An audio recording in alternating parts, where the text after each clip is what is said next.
어제 전문가들의 예상치를 뒤엎고 한국은행은 2달 연속으로 금리 인하 진행에 나섰습니다. 그럼에도 불구하고 어제장에서 외국인들의 매도 행렬은 여전히 이어졌고요. 그래도 양지수가 모두 힘을 내주면서 코스피 같은 경우는 장중에 등락을 계속 오가다가 결론적으로는 강보합권에 마무리를 지었고요. 코스닥 같은 경우도 0.3%의 오름폭을 보이면서 694선까지 올라와주는 모습이었습니다. 다만 어제 미국 증시에서 반도체 기업들의 실적 발표 이후 주가 급락으로 인해서 우리 증시에서도 반도체 대형주들의 주가 하락은 있었고요. 다만 금리 인하 덕분에 일부 제약바이오주 안에서의 강세 흐름이 나오기도 했습니다. 이제 12월 정말 코앞에 두고 있는 상황인데 12월에 코스피의 평균 수익률이 1.4% 정도로 집계가 되고 있습니다. 가장 좋은 달은 11월, 그다음에 4월, 그다음에 3위가 12월인데 이번 달을 잘 마무리 짓고 다음 달까지도 추가적인 상승이 나올 수 있을지에 대한 기대감 일단은 가져가시면서 어제 증시 전반적으로 같이 분석을 이어가 보도록 할 텐데요. 일단 어제장에서 외국인과 기관들이 많이 담았던 종목들 위에는 제약바이오 대형주들의 이름을 많이 찾아볼 수가 있었습니다. 삼성바이오로직스는 외국인과 기관이 모두 담아간 종목 중에 하나로 확인을 해볼 수가 있겠는데요. 이제 오는 12월이면 또 공장 완공을 앞두고 있는 만큼 추가적인 실적과 매출 기대감에 대한 부분 미리 반영을 해볼 수가 있겠고요. 셀트리온은 또 유럽 쪽의 임상 3상에 대한 내용들을 전해오면서 어제장에서 정말 오랜만에 두 자릿수 이상의 상승 흐름을 보여주기도 했고 다만 지난 6개월 동안 셀트리온 주가를 보면은 10% 정도 여전히 저점 구간에 내려와 있는 상황입니다. 해당 소식으로 오늘까지 추가적인 시세가 나올 수 있을지 같이 지켜보시죠.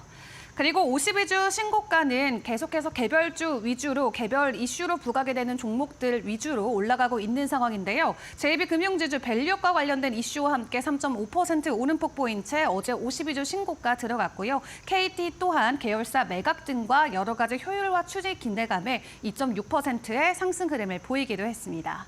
섹터 단에서의 움직임도 같이 분석해 보도록 할 텐데요. 어제도 일론 머스크의 영향권에 여전히 있었던 증시였습니다. 특히 AI 관련된 부분은 이 일론 머스크 덕분에 지속적인 시세를 내고 있는 상황인데요. 이 소프트웨어 쪽 지금 이번 주 내내 계속해서 상한가에 이어서 두 자릿수 이상 올라가는 종목들이 대거 포착이 되고 있습니다. 이스테이트 그 전날장에 상한가 안착했었는데 이날장에서도 20%가 넘는 급등 흐름이 나왔고요. 이제 머스크가 가지고 있는 AI 회사 xAI가 본격적으로 오픈 AI의 도전장을 내밀 것이다라는 내용들이 전해지면서 소프트웨어 관련주들의 기대감이 그대로 주가에 반영이 됐습니다. 아직 실적만 놓고 봤을 때는 많이 부족하긴 합니다. 오픈 AI 같은 경우는 40억 달러 정도의 매출이 나오고 있는 반면 머스크의 xAI는 1억 달러 정도밖에 되지 않는 상황으로 규모가 상당히 격차가 많이 나 있는 상황인데요. 그럼에도 테슬라와 X가 있기 때문에 머스크가 다시 한번 해낼 수 있을지 앞으로 AI 시장에 대한 변화들도 계속해서 포착을 해보시는 게 중요할 것 같습니다. 자, 그리고 의료 AI 지난주부터 시세가 계속해서 이어지고 있죠. 이날장에서는 셀바스 헬스케어 또한 10% 가까운 상승 흐름을 같이 보여줬는데요.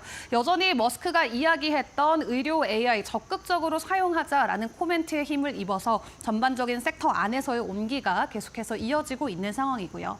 그리고 제약바이오 관련주들 어제 있었던 한은의 예상밖 금리 인하 그리고 다음 달이면은 미국에서 생물보안법 통과와 관련된 기대감이 나오고 있기 때문에 관련주들의 변동성이 어제장에서도 나왔습니다. 앞서 말씀드렸던 것처럼 셀트리온 같은 경우는 유럽 쪽에 3상 신청했다라는 소식 덕분에 간만에 10%의 상승 흐름을 보여주기도 했네요. 자, 그럼 시간 외에서 우리가 지켜볼 이슈와 종목들은 어떤 것들이 있었을지도 점검을 해보도록 할 텐데요. 어제 시간의 상한가 정말 여러 종목들이 나왔습니다. 물론 개별 이슈들로 올랐던 종목이고 그 안에서의 좀 테마성을 찾아보자면 자동차 부품주 위주로 상한가 안착했던 종목들이 많이 나왔고요. 해당 종목들의 변동성 오늘 장 출발 이후에 점검을 해보시면 좋겠습니다. 그리고 주요 이슈들도 두 가지 정도 점검을 해드리도록 하겠습니다. 첫 번째는 대한항공과 아시아나의 합병 소식이죠. 유럽 당국이 드디어 승인을 해줬고요. 올해 12월 안으로 최종적으로 절차를 매듭지을 것으로 보여지고 있습니다. 이제 대한항공과 아시아나가 함께하게 되면은 세계 11위의 국적 메가 커리어로 거듭이 나게 되고요. 여기에 진에어나 에어부산, 에어서울과 같은 LCC들도 동반적으로 합병이 되기 때문에 이 항공주 안에서의 주가 변동성 오늘 주목을 해보시고요. 두 번째로는 어제 뉴진스 기자회견 보신 분들도 계실 것 같은데 이제 29일 자정부터 어도어의 전속 전속 계약을 해지하겠다라고 본격적으로 밝혔죠. 지금 6천억 원대 위약금이라는 엄청난 리스크가 있긴 합니다만 어제 뉴진스 측에서 직접적으로 이야기를 내놨던 것은 이 전속 계약 해지 위약금이 귀책 사유로 판단되기 때문에 본인들이 갚지 않아도 된다라고 일단 코멘트를 내놓기도 했습니다.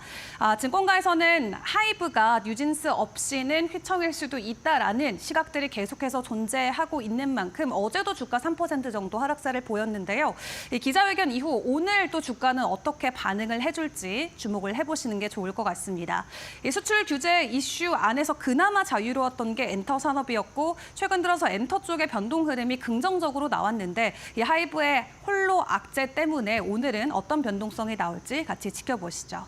그리고 간밤 나왔던 글로벌 시그널들도 체크를 해보도록 할 텐데요.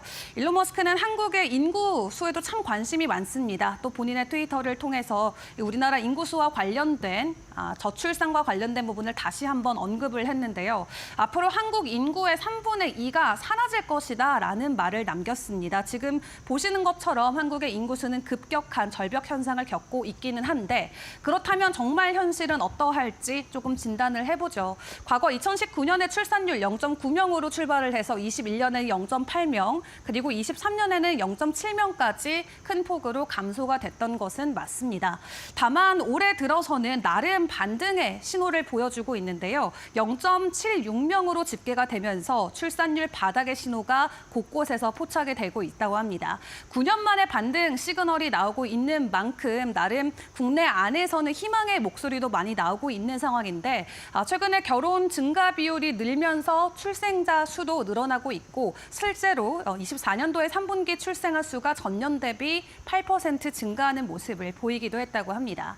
다만 정치권 안에서의 의견이 좀 엇갈리는 부분도 있기 때문에 아직까지는 이 인구부 신설과 관련해서 적극적인 행보를 보여주고 있진 않지만요. 머스크가 이야기하는 것처럼 한국 인구의 3분의 2가 정말로 다 사라질지는 앞으로의 상황 계속 지켜보셔야겠습니다. 일단 머스크의 한마디로 국내 증시 워낙 영향을 많이 받기 때문에 혹시 해당 트윗으로 오늘 저출산 관련주, 해당 테마 안에서의 변동성이 나올지도 같이 주목을 해보시죠. 그리고 반도체 규제와 관련된 부분 오늘 같이 점검을 해봐야 될 것 같은데요. 간밤 뉴욕 증시는 쉬어갔지만 유럽 증시에서는 반도체 규제와 관련해서 오히려 리스크 완화 소식으로 소화를 하면서 관련주들의 상승이 나왔습니다. 특히 반도체 장비 업체인 ASML 같은 경우도 4%대 주가 상승을 보였고요. 다음 주면은 바이든 행정부가 수출 규제안 발표를 본격적으로 하는데 의외로 강하지 않을 수도 있다라는 예상치들이 계속해서 나오고 있습니다. 중국의 반도체 제조 기업보다는 반도체 제조 장비 기업을 겨냥할 가능성이 크다라는 추측들도 나오고 있는 가운데 또 여기에 ECB 총재 같은 경우는 이러한 무역 전쟁을 놓고 우리가 같이 대응을 하면 안 되고 오히려 미국의 제품을 더 많이 사서 협상하는 쪽으로 방향을 틀어야 된다라고 하면서 대중 수출과 관련한 여러 가지 규제안들을 놓고 일각에서는 오히려 분위기를 더 풀어가자라면서 완화의 목소리를 내고 있기도 합니다. 일단 간밤 뉴욕 증시는 쉬어갔지만 유럽 증시나 일본 쪽에 에서 반도체 관련주들의 주가 상승이 있었던 만큼 어제 하루 쉬어갔던 국내 반도체 관련주들 해당 소식을 긍정적으로 소화해줄 수 있을지 오늘 우리 종목들도 같이 지켜보시죠. 마지막으로 일정 정리도 해보도록 하겠습니다. 어제 여러 지표들 발표가 됐는데요. 일단 국내 이슈들이 있었죠. 한은에서 추가적으로 금리 인하 했고요. 15년 만에 연속으로 이번에 인하를 했습니다. 이런 상황을 놓고 JP모건에서는 내년에 2월과 5월에도 추가적인 스몰컷이 나올 수 있다라고 전망을 내놨고 또 어제 STO 포럼이 열렸었죠. 한동훈 대표 여전히 STO 제도 뿌리 내려도록 방향을 계속 찾아야 된다라고 이야기하면서 제도화를 본격화해야 된다의 강한 목소리를 내주기도 했습니다.